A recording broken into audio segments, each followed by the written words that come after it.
No sirve, ¿no? Bien.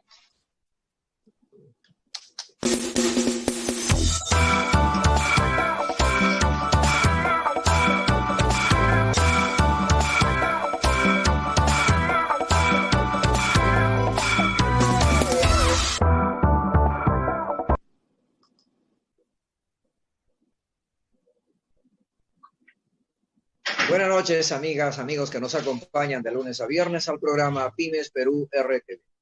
Hoy vamos a desarrollar un programa especial.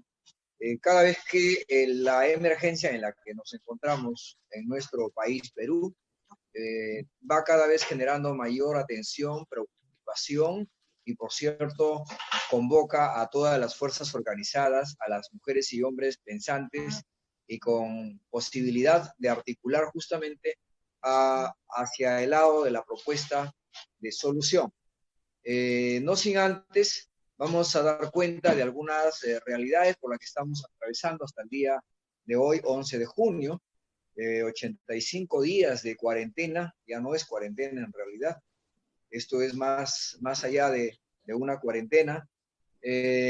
Tenemos a la fecha las cifras alarmantes. Al día de hoy, 214.788 casos confirmados con COVID-19, de las cuales 10.026 se encuentran hospitalizados y 6.109 fallecidos. El día de ayer ha sido el día más crudo de toda la jornada, de todo el proceso de este tiempo del COVID-19, donde realmente se registra 206 vidas que partieron al más allá.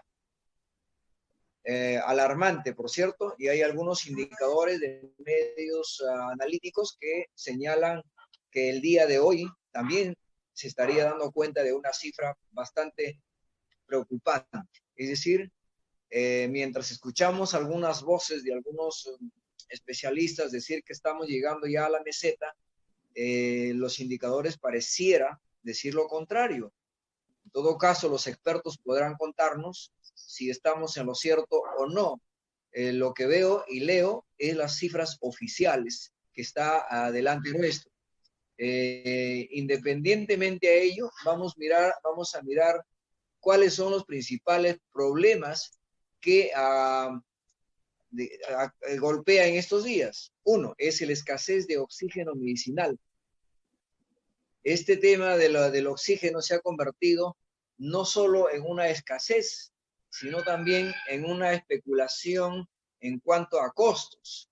Se dice en un informe señalado en este caso por la Francis24.com, que es un programa de televisión, que antes del COVID-19 un balón de oxígeno costaba alrededor de $75 y que hoy está entre el orden de los 500 a 1.950 dólares. Es decir, conseguir el balón de oxígeno y conseguir el propio oxígeno en realidad requiere de un presupuesto considerable, donde para muchas familias, desde luego, se va complicando.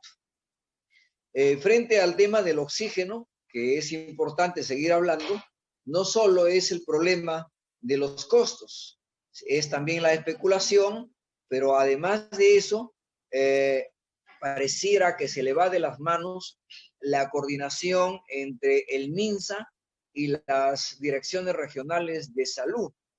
En Lambayeque, el gerente de la red asistencial de eSalud, Gustavo Ganosa Presierra, ha dicho a la prensa que por el momento todos los respiradores mecánicos de la región están ocupados y que se alquilarán 16 equipos por un costo de 500 soles por día.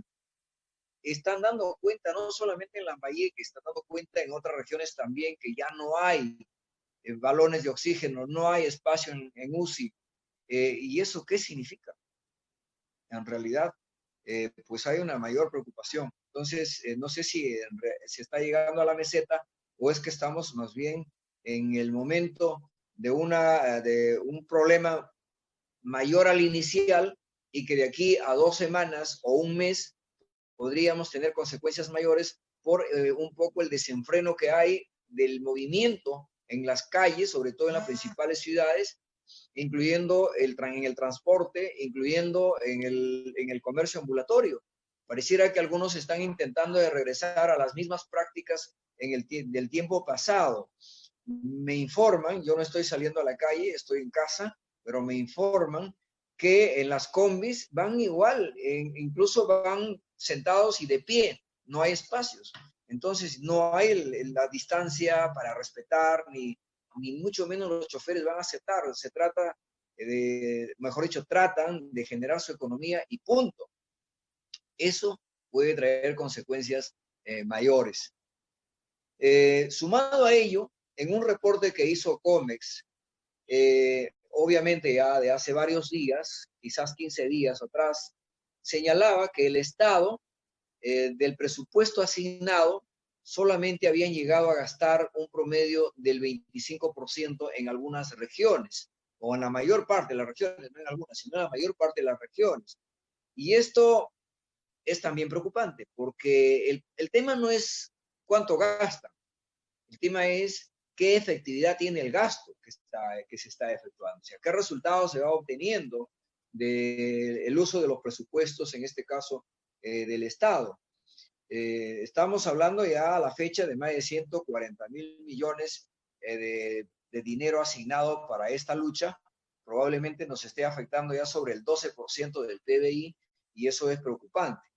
Y en ese contexto, desde luego, hay analistas que señalan, como el Banco Mundial, que el Perú se vería afectado con un 4.5% menos, digamos, en lugar de crecer, vamos a estar 4.5 menos este año con el PBI. Sin embargo, analistas de ESAN dicen que estaríamos con el 5.7. Algunos pueden manejar cifras al 5%, al 7%. Lo cierto es que la población está golpeada y uno de los principales sectores es el tema del empleo. Y si miramos al tema del empleo, en un estudio que se ha publicado por ESAN, justamente, me preocupa lo siguiente. Dice, el impacto del COVID-19 en el empleo del Perú se ve de la siguiente manera. El gobierno provocará una pérdida de aproximadamente 3.5 millones de empleos, 3 millones y medio en el sector privado. Y probablemente a ello, dice, se sume unos 700.000 desempleados que estarían de aquellos con contratos temporales, etcétera. Es decir, estamos hablando de una población desempleada que podría contabilizarse en los próximos días de 4.200.000 a más. Es preocupante porque tener una cantidad de esta suma sin trabajar, ¿cómo subsiste? ¿De dónde sale el presupuesto para la alimentación? El estrés está generando otros problemas de salud y en consecuencia puede ser bastante difícil para nuestro país, y esto tiene que llevarnos a tomar algunas decisiones rápidas. Lo que veo es que el gobierno sigue corriendo solo. Ese es uno de los factores. Estoy revisando varias notas de instituciones, de organizaciones, colegios profesionales, universidades. Estoy encontrando allí cooperativas, en fin, varias organizaciones que están haciendo esfuerzos y que tienen algunas propuestas, pero al parecer el gobierno corre solo y los resultados no le están siendo favorables. Más adelante vamos a analizar justamente algunas normas que se dieron hace 4 días, que se han dado ayer en materia de la reactivación económica en la segunda etapa. Y vamos a ver qué tan eficiente son estas normas, justamente con los especialistas en esta noche. Hay que recordar que los programas que se dieron a través del decreto legislativo 1455 para Reactiva Perú no ha tenido el mayor efecto en materia de reactivación, tampoco el FAEMIPE. Y esto debido a que la estructura que se ha establecido no se ajusta a la realidad poblacional, sobre todo cuando hablamos de más de 6 millones y medio de informales, llamados así, dedicados a generar su propia economía. De tal manera que por esfuerzos en algunos casos, como produce, que ha hecho anuncios y ha hecho visitas incluso el viceministro a algunos conglomerados como Gamarra, Polvos Azules, Triángulo Grau, Mesa Redonda, Malvinas, desde luego se saluda, se felicita la visita. El tema no pasa solo por esa visita, lo que pasa es que cómo agilizamos que sea funcional, cuidando la salud y generando reactivación económica. Entonces, el anuncio que se ha hecho, que lo hemos comentado, de 230 millones de soles aproximadamente para la posibilidad de las compras de uniformes y algunos otros requerimientos para la Policía Nacional, tampoco tiene fecha, ¿no? Y además beneficiará a 400, 500 microempresas de confecciones. No es ese el grueso del país. Entonces se tiene que trabajar rápidamente en la agricultura, que es la cadena fundamental para impulsar la seguridad alimentaria. Bien, dicho eso, los puntos en detalle lo veremos más adelante con nuestros invitados para comentar esta noche en la mesa. Vamos a hacer un programa, estamos haciendo un programa especial. Hoy día se habla del ámbito internacional, pero hemos decidido dedicar a conversar sobre la propuesta que hemos presentado, denominado Resurge Perú, y para ello queremos seguir articulando ideas, propuestas, voluntades y por cierto, compromisos, porque no basta decir yo quiero ayudar, sino en qué nos comprometemos, en qué estamos realmente decididos a poner en la frente, la cara, el rostro adelante, el hombro, para llevar esta emergencia, ojalá contribuir a un buen recaudo y generar reactivación económica sostenible. Bien, ya está en sala mi colega Orozco Reagan. ¿Cómo estás? Buenas noches. ¿Cómo estás, Rómulo? Buenas noches con todos. ¿Cómo estamos? Tú eres economista. ¿Cómo ves el panorama? Con la información de ayer haber tenido el día más difícil de todos los 85 días de emergencia, donde ha habido el mayor número de pérdida de vidas en nuestro país por este COVID-19. Efectivamente, me parece que la problemática en la cual nos encontramos en estos momentos, algo que tú mencionaste, los cobros excesivos que se están realizando por implementos básicos para poder realizar el cuidado de la salud, como el oxígeno u otros medicamentos que se utilizan para el diagnóstico de COVID, nos da o nos pone muchas preguntas a reflexionar como país, ¿no? Si nos encontramos en el momento para lucrar con implementos de salud, es porque efectivamente, bueno, ya hay ideologías sociales, estructurales que vienen desde hace muchísimo tiempo, que lo que están haciendo es aprovechar la oportunidad para. Una es esa, y otra es esta constante crítica hacia las personas que salen día a día a trabajar, llamémosle a los informales, sin dar o pensar o cuestionarnos por qué salen estas personas efectivamente. Salen porque no tienen, digamos, el privilegio de poder tener un home office en casa y porque hay una necesidad por parte de toda la población de reactivar su propia economía del hogar, que es ahí donde se necesita realizar un cambio y un apoyo bastante grande, ¿no? Y es por ello, como tú mencionaste, que todas las propuestas enfocadas a apoyar a estas personas a las cuales no ha llegado el apoyo grande, macro, sino que necesitan salir día a día a buscar y a generar sus propios recursos, es bienvenida a esta plataforma, ¿no? Ahora, tampoco está, digamos, evolucionando de manera favorable la entrega de los bonos, de los llamados bonos, el bono universal. Tenemos comunicaciones de las comunidades campesinas, de las organizaciones de diversas regiones, nos han llamado de Amazonas, de San Martín, de Ancash, para señalarnos que definitivamente no recibían ningún bono. Hace 3 o 4 días conversábamos en una sesión con presidentes de asociaciones de artesanos, el domingo para ser exacto, y me decían que de los 80.000 artesanos registrados en INSECUR, hasta donde ellos tienen información, tampoco habrían recibido ningún tipo de bono, ni económico, tampoco recibieron las llamadas canastas. Entonces, pareciera que va muy lento y eso puede generar en realidad un problema social. Ya ha habido algunas manifestaciones públicas y amenazan algunas otras en los próximos días en algunas zonas de Lima y en algunas regiones. Tal cual. Eso es preocupante. Definitivamente habría que seguir apostando por algunas alternativas, seguir alcanzando algunas alternativas. Bueno, ya está en sala nuestros distinguidos invitados, y bueno, parte en realidad de esta jornada de trabajo, de esta propuesta de Resurge Perú. Damos la bienvenida a la ingeniera René Rojas. ¿Cómo está, René? Buenas noches.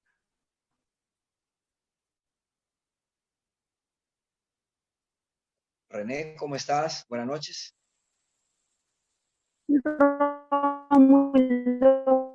¿Qué tal? Buenas noches. Buenas noches, Riga. Muchas gracias por la invitación nuevamente aquí en el programa.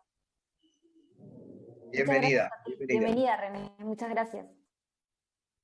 Igual damos la bienvenida al doctor Christopher Peña Moreno. ¿Cómo está, doctor? Buenas noches, Rómulo. Buenas noches, Rigan. Acá para acompañarlos y para poder discutir el plan Resurge Perú.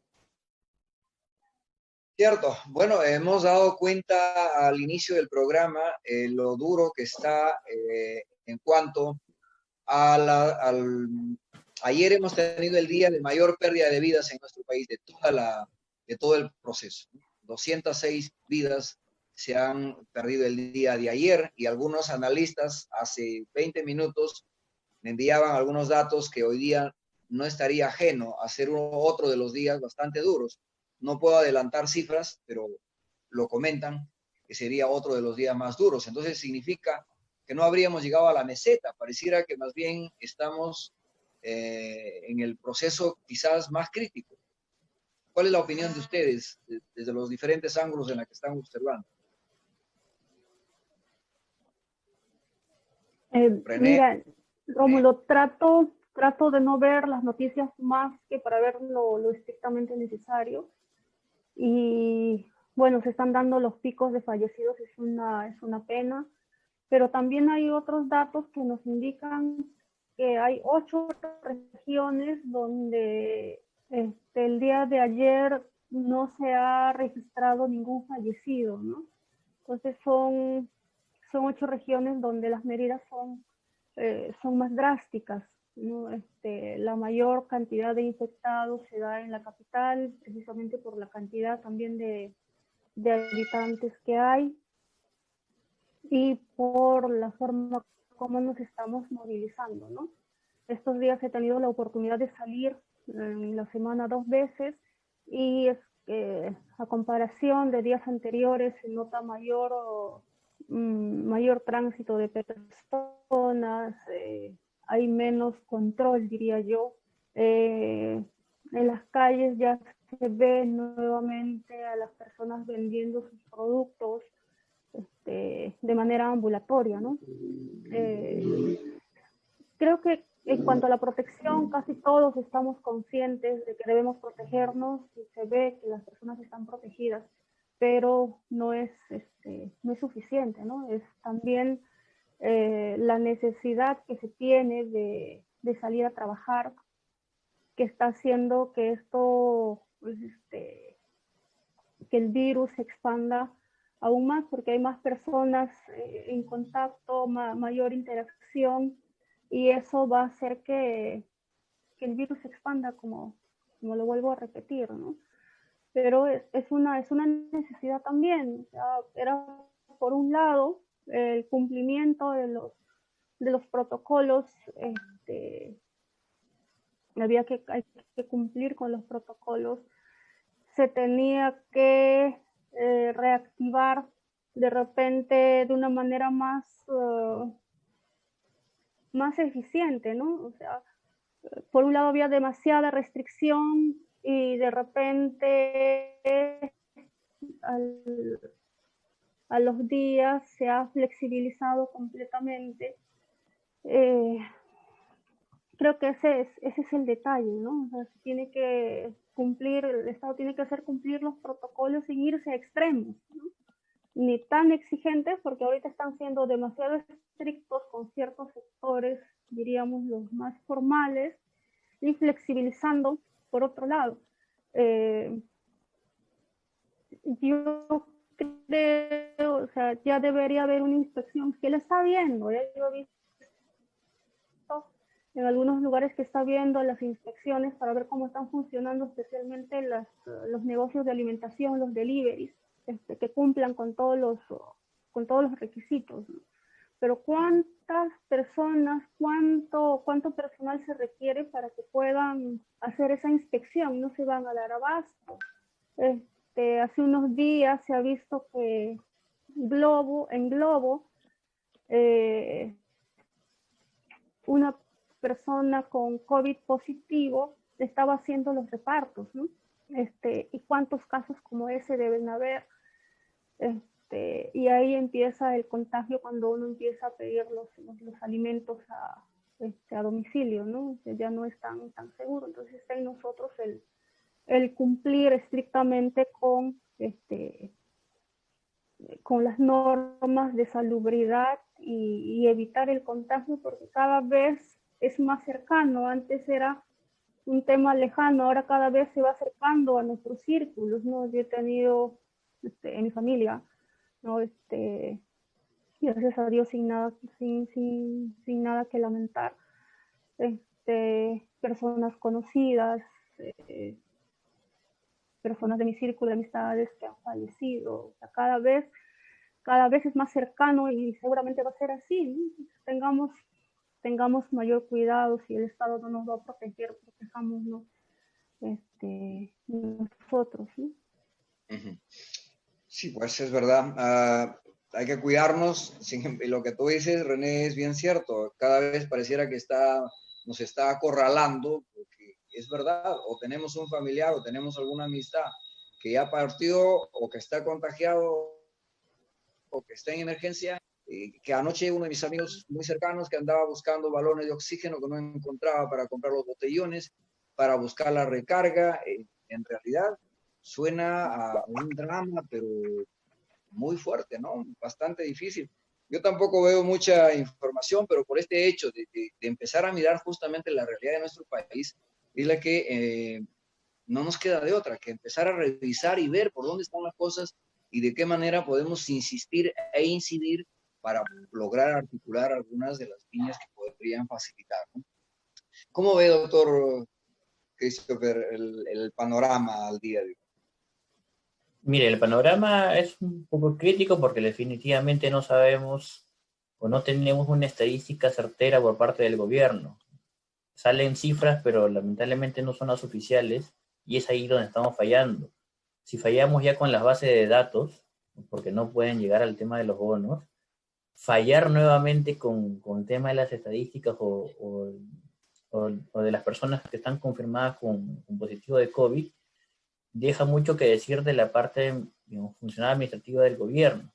No es una deficiencia que no se debería repetir, porque esto va a traer a colación de que la cadena que hablan de pago, la cadena de valor, la cadena productiva, se vea bastante afectada.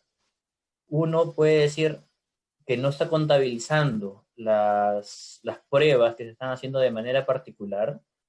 Entendemos los puntos de vista de parte de los médicos, pero no logramos entender por qué no se contabiliza si al final también puede ser una cadena de contagio, ¿no? Aquí, si bien es cierto, hubo primero, como decía René, un fuerte control para reanudar las actividades. De un momento a otro se quebró este control y hubo una flexibilización muy drástica y que ha traído, la verdad, yo justo ayer, antes de ayer, creo que salí para hacer unas compras y parecía una Lima normal. No, mucha gente no respetaba su distanciamiento, algunos usaban mal la mascarilla. Entonces, como sociedad, hemos fracasado porque no hay un liderazgo por parte del gobierno.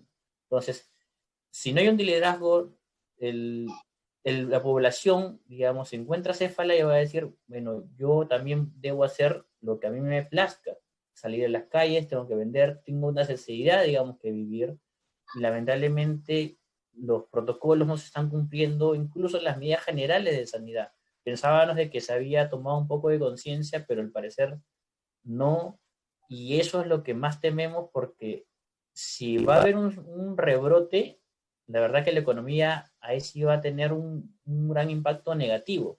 Ya estamos creciendo en negativo, entonces si se está dando las facilidades de reanudar las actividades, creo que todos deberíamos ser conscientes para poder respetar los protocolos, sobre todo porque es la vida de uno mismo, ¿no? La vida de uno mismo, la vida de la familia, hay que pensar en el prójimo, y que si debemos de tomar, lamentablemente, algunos costos adicionales que acarrea esta implementación de los protocolos sanitarios, yo recomiendo que lo hagan, por más mínimo que parezca, pero puede salvar muchas vidas, y de esta manera, digamos, uno como cliente va a sentir de que su salud está medianamente tranquila y va a poder, digamos, confiar en ese proveedor, en esa empresa, y seguir comprándole, porque ese es el motivo, ¿no? Reactivar la economía, pero de manera segura, ¿no? Bueno, voy a dejar la pregunta siguiente para luego regresar luego de la publicidad. Es la reapertura o el reinicio de actividades de los conglomerados comerciales, pero no solo pensando en Lima, porque a veces yo veo que, claro, como Gamarra sale y hace una protesta por allí, o algún grupo empieza a presionar, entonces se empieza a decir, bueno, pues vamos a ver los conglomerados de 4 o 5 lugares de Lima. Pero resulta que Trujillo tiene sus conglomerados, Huancayo tiene los propios, Arequipa tiene los propios, Puno tiene los suyos. Tenemos que pensar en el país. Parece que caminamos por presión, no tanto por visión, por tener clara la hoja de ruta, sino más por, digamos, por el momento, por las circunstancias del momento. Entonces, regresamos para hablar de ello porque se han publicado algunas normas, una de ellas ayer, y entonces ya contaré la historia que hay con el caso de Malvinas, ¿no? Y desde luego dejo ahí el análisis que ha hecho Stanford, por ejemplo, es preocupante, donde dice que podríamos llegar a más de 4.200.000 desempleados en el Perú, ¿no? Entonces el defensor del pueblo hace 5 o 6 días en una declaración en RPP señalaba que en Lima, solamente en Lima hay 1,5 millones de desempleados en este momento. Pero los indicadores de SAN ya son muchísimo más, digamos, mucho más duros. Si vamos a tener 4 millones y medio sin trabajar en el Perú, ¿a qué nos estamos, digamos, bajo qué escenario nos encontramos? Son los puntos que regresamos para conversar, el tema del empleo y el reinicio de actividades, ¿no? Vamos a nuestros auspiciadores, por favor. Reverdece Perú es una empresa de economía verde, dedicado a la impermeabilización, al desarrollo de jardines, fabricación de macetas, jardines verticales, y ampliado ahora, diversificado sus actividades hacia el tema de la salud, la prevención, en la cual obviamente desarrollan la comercialización de equipos especializados. Allí tienen ustedes el correo electrónico, ventas@reverdeceperú.com, o los números de teléfono, el 220-0899. ¿Seguimos? Servilex, empresa líder en tecnologías de la información con 27 años de experiencia en el mercado nacional. Brinda un portafolio de soluciones de software ágiles para la gestión empresarial. Su producto insignia, Avio ERP, es un software que integra los procesos de negocio con la facturación electrónica y el servicio contable. Todo en uno. En tiempos de aislamiento social, mantente conectado a tu trabajo o a tu escuela con soluciones perfectas, basadas en equipos móviles a precios razonables. Encuéntranos en Facebook e Instagram como @servilexperú y @avioperú.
PYME internacional, integrado por emprendedores globales y competitivos, trabajamos en todas las regiones de nuestro país, con coordinadores en 12 países del mundo. Desde luego, uno de los temas que vamos justamente desarrollando es la propuesta Resurge Perú, una propuesta que articula 3 ejes. El número 1 está vinculado a la salud con énfasis en la seguridad alimentaria.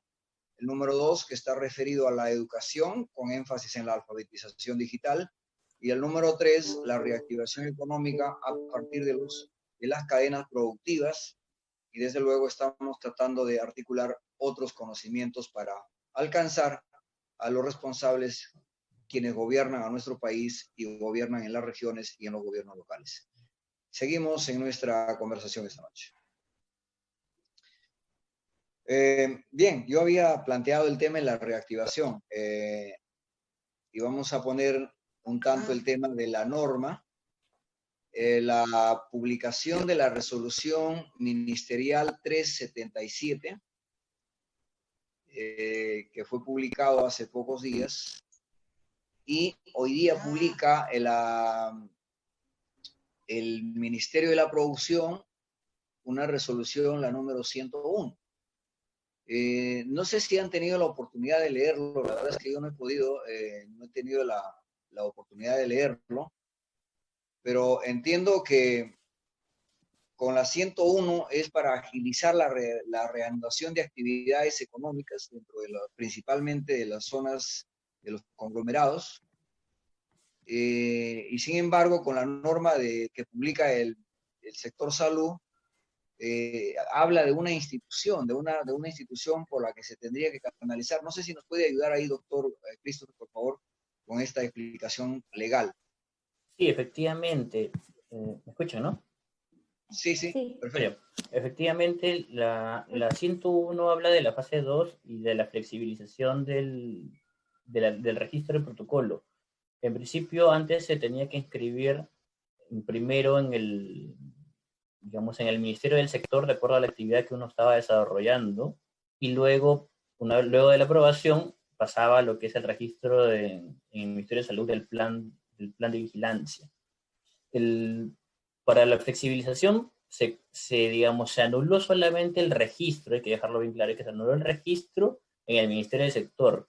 Ojo, no se está anulando ni derogando que se tenga que implementar el protocolo, ¿no? Entonces, lo único que lo están indicando es, ok, ahora solamente elabora tu plan y regístralo, ¿no? Sin embargo, el día de hoy ha salido una resolución del Ministerio de Salud en la cual indica de que ahora el Instituto Nacional de Salud es el encargado de supervisar y fiscalizar la implementación y la aplicación de los protocolos, ¿no?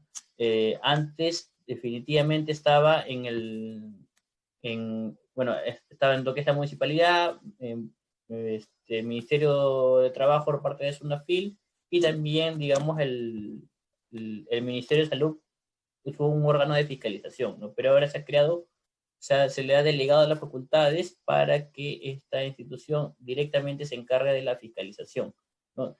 Ello, ¿qué es lo que indica? Que si una vez de que se procede al registro del plan de vigilancia, el cual debe contener todos los lineamientos generales de salud, adicionalmente la nómina de trabajadores, la cual debe incluir tanto planilla y prestador de servicios de manera frecuente, es porque a estas personas, en caso de alguna fiscalización, van a tener que revisar si es que se está aplicando el plan o no, ¿no? Lamentablemente, para el tema de los conglomerados, si es que lo digamos a aterrizar, yo he tenido la oportunidad de revisar varios, por tanto, de galerías, de tiendas y de talleres, son muy, pero muy generales, no son aterrizados, a la persona que realmente tenía su stand, tienda o taller físico, porque hay una particularidad que dice, no, los que se encargan de realizar, qué sé yo, la toma de la medición de temperatura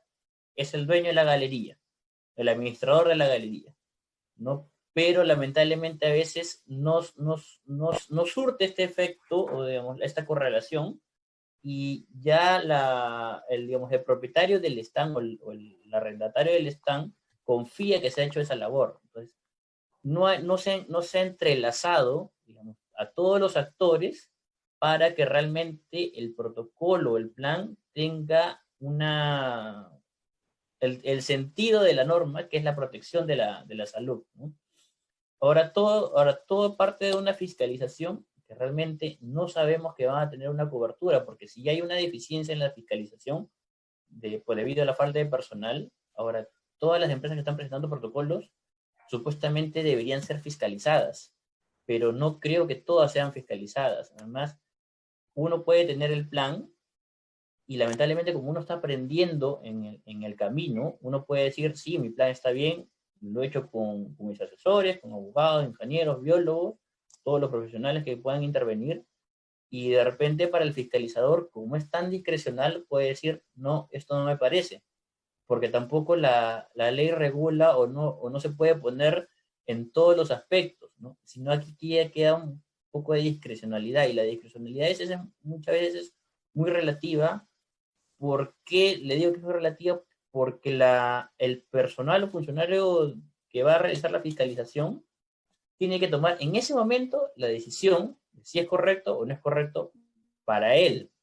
Muy aparte, si bien es cierto, puede tomar en cuenta todas las normas legales, pero en ese momento va a tener que actuar muy rápido.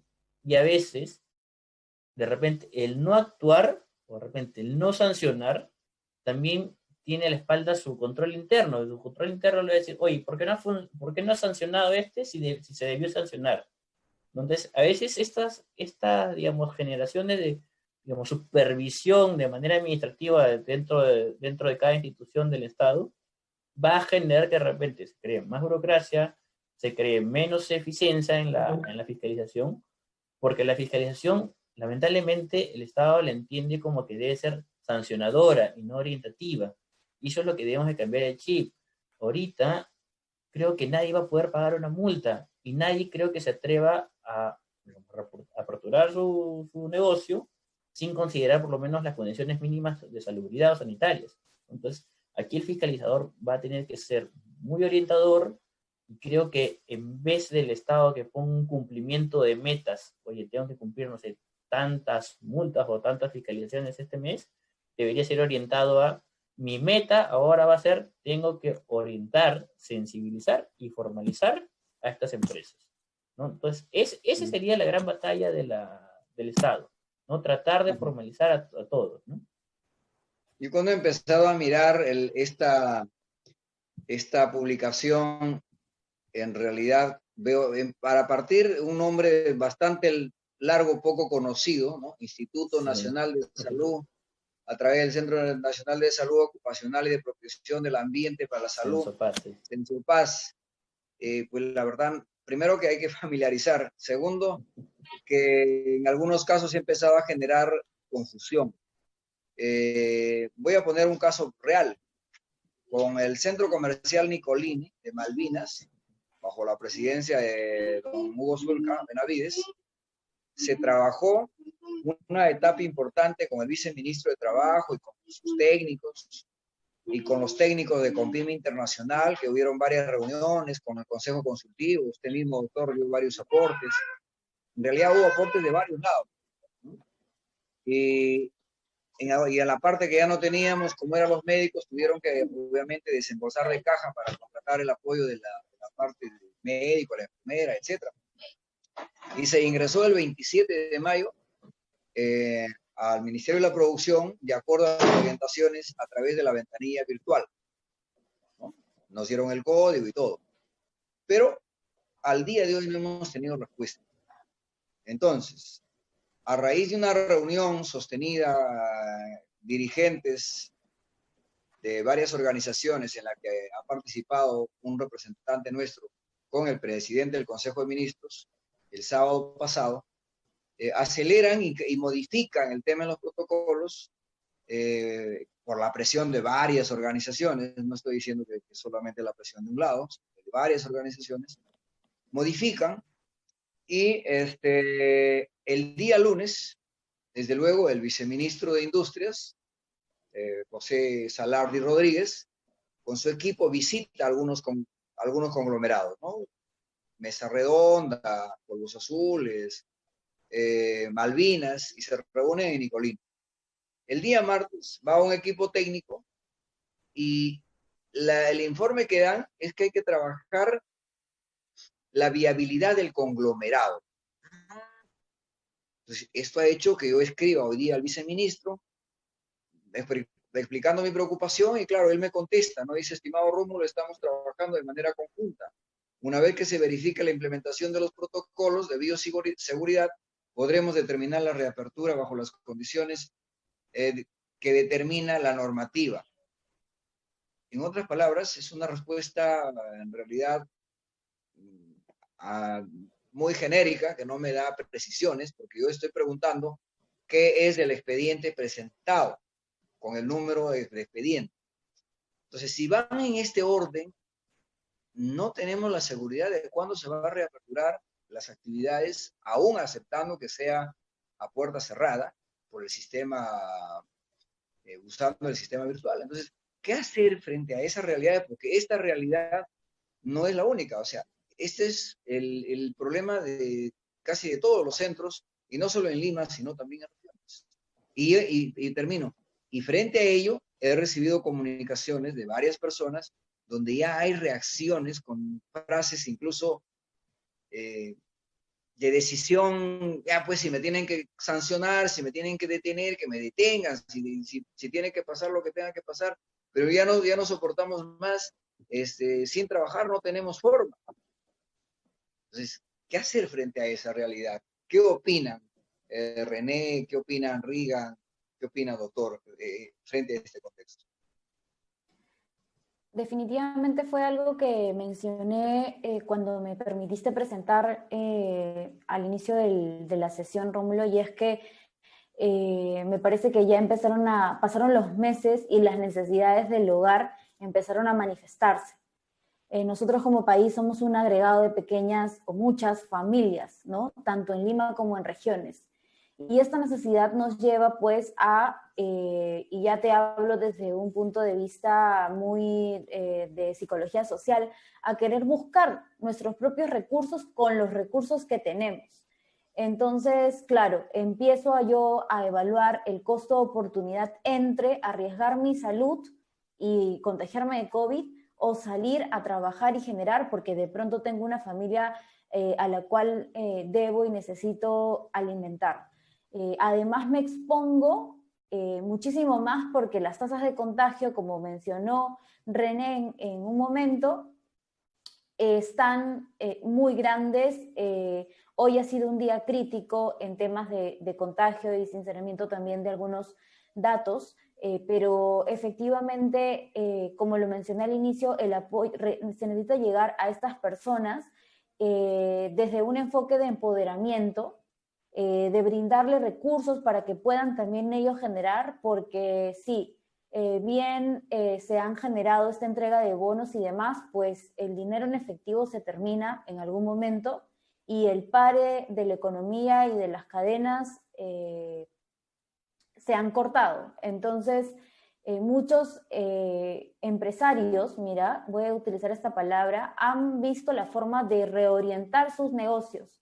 Sin embargo, el país tiene muchísimas personas que aún no se les podría llamar empresarios si nos regimos netamente a la definición, y ellos se encuentran en la dificultad de cómo voy a reinventarme si es que yo no tengo ni siquiera mis recursos primordiales como salud y alimentación.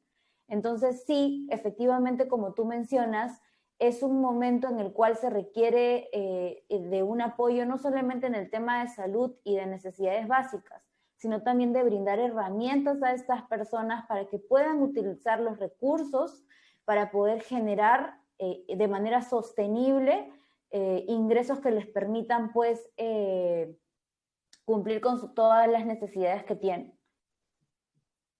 Cierto, cierto. Sí. Bueno, Rómulo, lo que decía es que al inicio, ¿no? Muchas veces al formal se le exige demasiado, y ese es el gran problema también de la formalización, ¿no?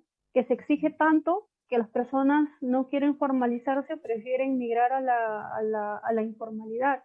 Para complementar lo que dijo el doctor, en el decreto supremo, en el 101, tenemos unas disposiciones, una disposición complementaria modificatoria, el artículo 3.7, que menciona que la reanudación de las actividades comprendidas en las fases de la reanudación de actividades se sujeta únicamente a los requisitos y condiciones establecidas en el decreto supremo número 080-2020 PCM, el presente decreto supremo y sus normas modificatorias, quedando prohibido establecer requisitos o condiciones adicionales en normas sectoriales, regionales o locales. Entonces, también para tenerlo claro y que no, para que no seamos sorprendidos por las inspecciones municipales, de que yo hace unos días tuve un cliente que me pidió hacerle una visita porque ya tenía permiso para trabajar, y el día que fui le habían paralizado la obra, ¿no? Entonces me pregunté si tenía todos los permisos, ¿cómo les paralizaron? ¿No? Entonces me dicen, ¿sabes qué pasa? Que ha venido la municipalidad y dice que quién nos ha autorizado, pero nosotros hemos presentado nuestro plan y es una constructora y ellos se han regido, no solo exigen, ¿no? el plan y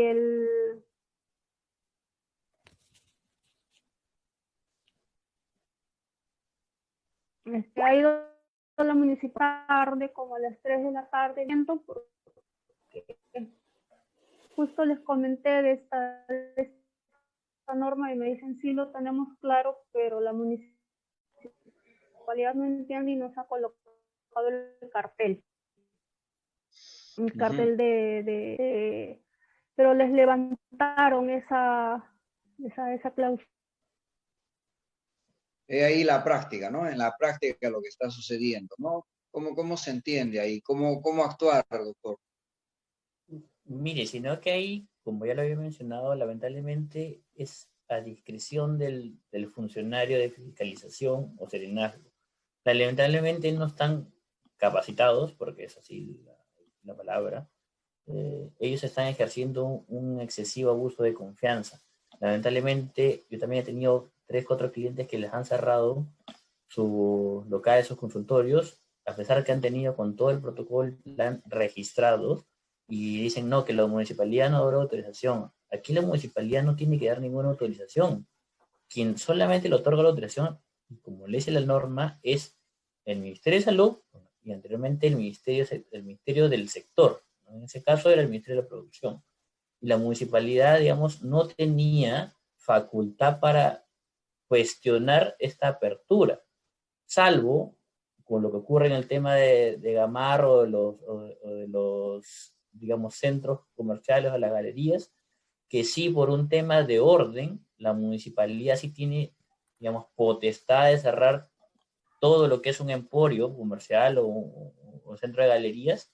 En ese caso sí tienen, pero cuando es una actividad, digamos, particular, sea construcción, consultorios dentales, consultorios médicos, ahí no tienen la potestad, digamos. Tienen que fiscalizar, sí, que pueda fiscalizar medidas de seguridad, medidas de salubridad, o incluso si es que tiene las licencias de funcionamiento, los documentos. Eso sí puede, pero si tiene todos los documentos en regla, ellos no pueden indicar de que por su desconocimiento pueden paralizar las actividades, ¿no?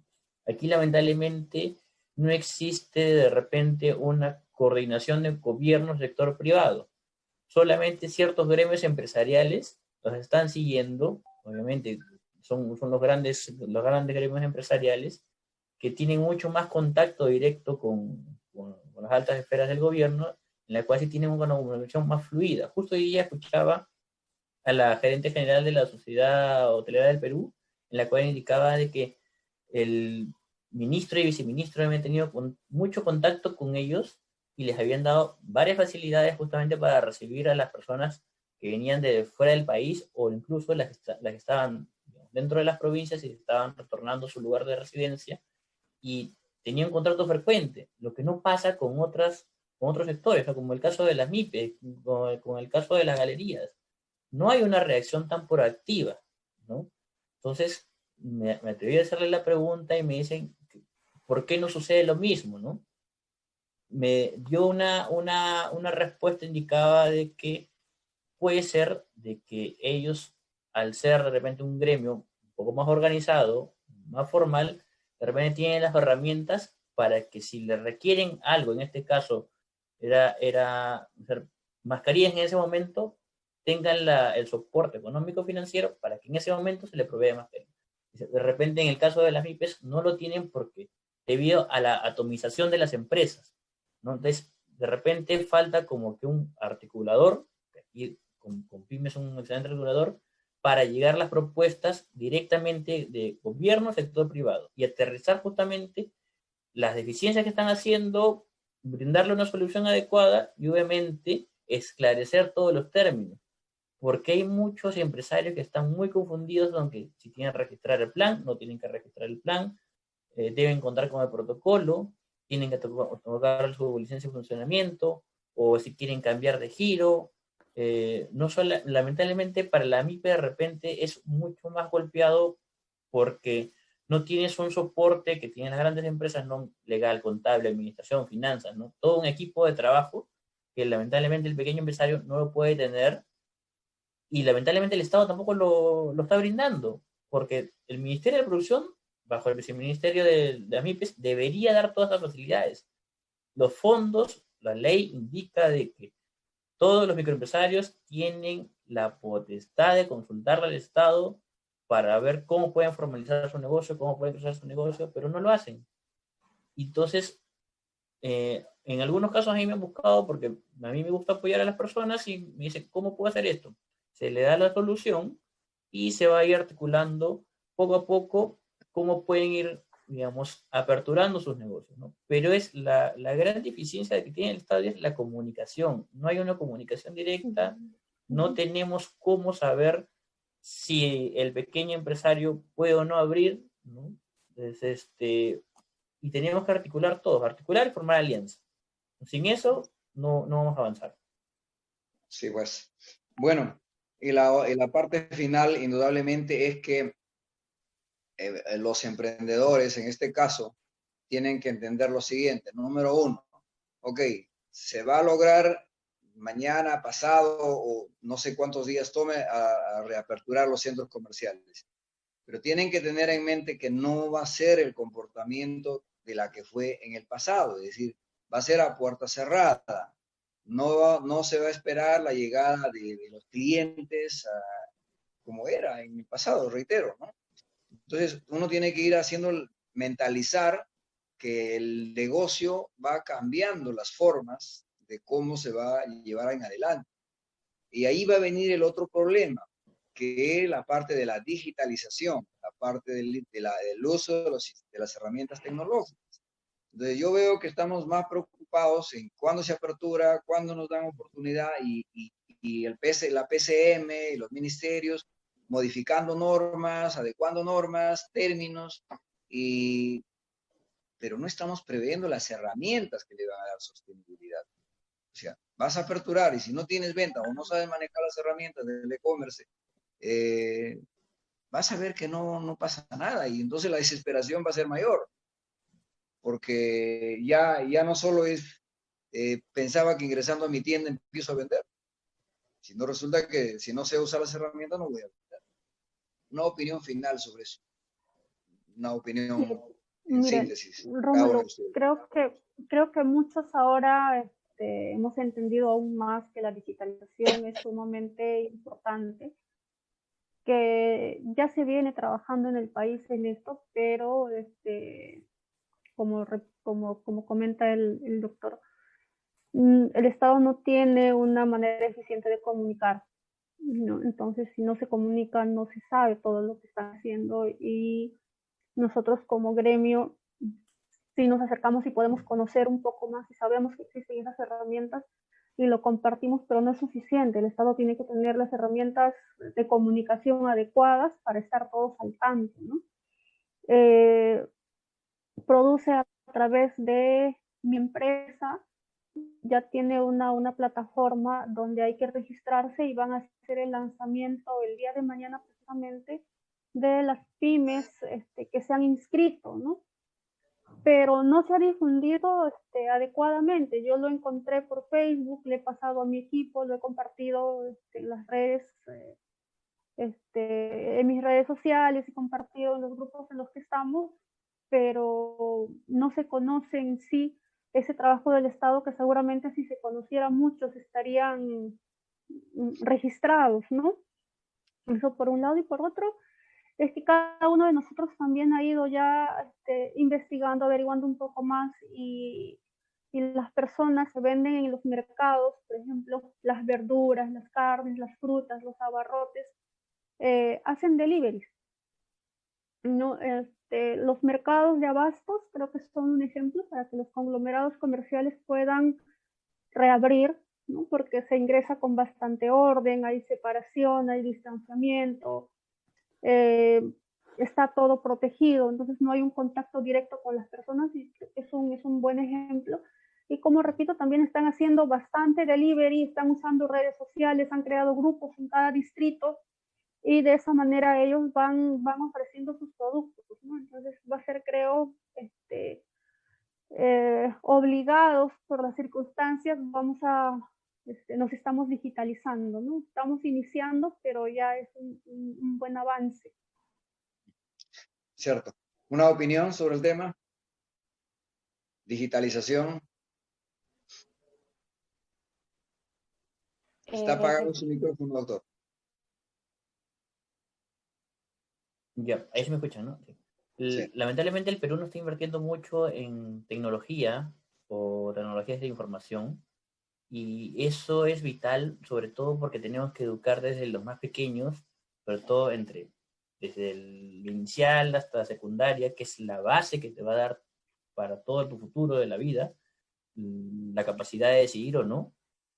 No se está invirtiendo mucho. Lamentablemente hay programas muy, muy aislados en que solamente se enfoca, lamentablemente, Lima, no hay una descentralización total. Vemos que hay muchas regiones del país donde no llegan la señal del teléfono. Sales de cada 2 horas de Lima y lamentablemente la realidad es otra, ¿no? Entonces, yo creo que la transformación digital va a democratizar, digamos, todo lo que es el Perú, porque le va a dar facilidad de decisión, facilidad de conocimiento y facilidad de emprendimiento, porque al estar informado y al estar comunicado, uno va a tomar mejores decisiones, ¿no? Y sobre todo, va a formar las alianzas que uno necesita, ¿no? En mi caso, uno que es abogado, yo no veo nada de tecnologías, me he tenido que asociar con una persona que ve básicamente estos temas, ¿no? Y ellos son los que brindan como que una plataforma para brindarle un plus a la reactivación de mi cliente, ¿no? Oye, ¿no tienes tu canal de ventas digitalizado en plataforma? Ok, mírate, te contacto con esta persona, formas la alianza, sacas tu producto y en sí ya apareces en el mercado. Y eres como que un nuevo actor en un nuevo segmento comercial, digamos, porque es el e-commerce, y allí básicamente vas a tener que aprender. Todos estamos aprendiendo con esto, ¿no? Antes era físicamente, podías ver, digamos, los negocios de manera mucho más rápida. Esto va a tomar un poco más de tiempo, pero si no tenemos la digitalización de la mano, la toma de decisiones por parte, o sea, del microempresario, gran empresario, no va a llevar a que el país surja, ¿no? Y esto lleva justamente con la relación de la pregunta anterior, ¿no? De los conglomerados comerciales, ¿no? ¿Cómo podemos hacer para que puedan facilitar, reactivar su economía, garantizando todas sus herramientas, ¿no? Obviamente, el Estado tiene que poner a disposición todo su aparato, porque tiene un aparato muy bueno, pero que no está siendo eficientemente utilizado. Y aquí es donde, de repente, con PYME, con el Plan de Resurge Perú, va a tomar mucha fuerza, porque si se trata de agrupar a todas las pymes, se tiene una sola voz, una voz unificada, el Estado va a escuchar y va a decir, ok, tenemos que orientar o reorientar nuestro pensamiento a este camino.